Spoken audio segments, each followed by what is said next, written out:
আমাকে কথা বলতেই হবে ইনশাআল্লাহ।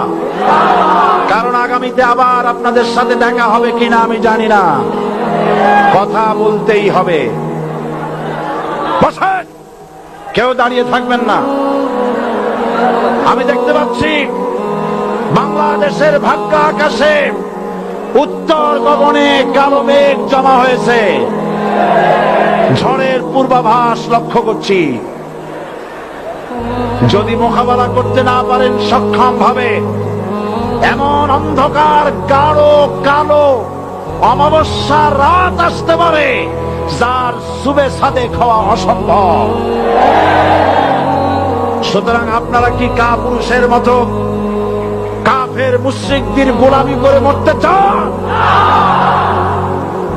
বিড়ালের মতো 500 বছর বেঁচে থাকার কোনো লাভ নাই। সিংহের মতো 1 ঘন্টা বাঁচতে চাই।